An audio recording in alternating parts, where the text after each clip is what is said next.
Magandang umaga, magandang hapon at magandang gabi mga kaibigan, mga kamamis at mga kadadis. Ayan, nandito tayo sa aming pong pool. Ngayon kasi binibisita ko po yung aking mga halaman na nandito kasi yung bunga nila ay nandito sa kabilang to. Kaya tingnan nyo. Ayan, atin na pong kukuhanin yung mga gulay pa natin dito. Ayan, kasi tingnan nyo yung ating mga sitaw. Ayan, oh. Naglakihan na yung mga sitaw natin kasi kahapon hindi tayo nakapag ano dahil umulan. Ayan, kaya ngayon po ay mag-harvest tayo ng mga gulay natin dito. Tapos may papakita ko sa inyo kasi yung ating natitira pang ampalaya. Ayan, makikita nyo ba? Malaki na uli yung ating ampalaya dito. Sana magbunga pa sila. Tapos ayan, may mga sitaw pa rin dito. Maliliit na nga lang yung sitaw.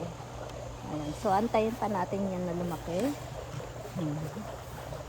Ayan ang lalaki na ng mga sitaw. Kasi nga hindi natin agad nakuha dahil umulan po na umulan. Kaya yan. Tapos dito naman may maganda akong ipapakita sa inyo.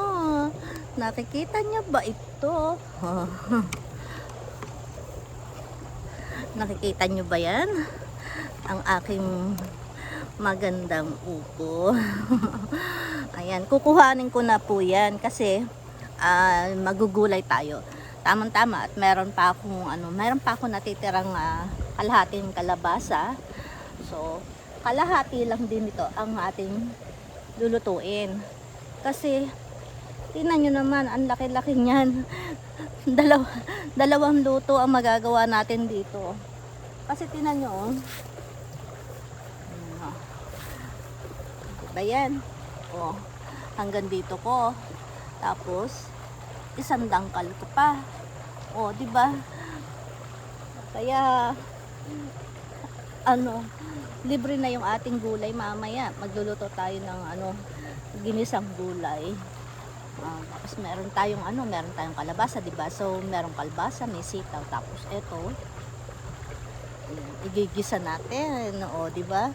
Tapos ay yung iba kasi ay tinitingnan ko yung ibang upo kasi parang hindi yata sila tutuloy kasi yung bunga nila sayang naman, malalaki na sana ayan naging ganyan. Ayun pa yung isa, malalaki na sana ayan, pero marami pa rin tayong maantay na bunga kasi may nagbubunga pa sila sana magdira-diretso pa. Ayan.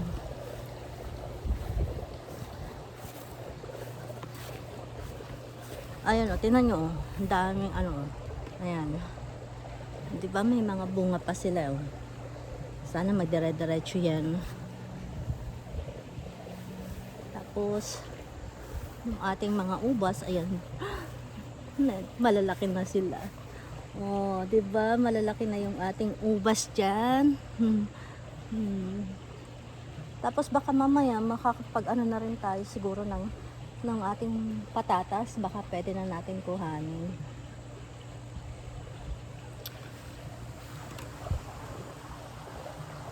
Ayan. Mag-aano tayo dun sa ating taniman. Kasi yung taniman ko nandyan po sa kabila. May bakod kasi dito. Ayan.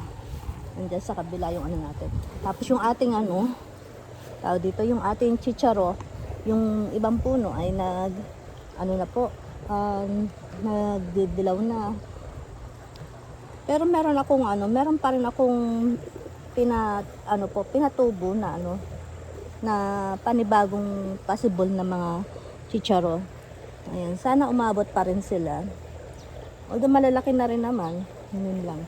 Antay natin kung makakaabot sila pa sa init ng panahon dito sa amin.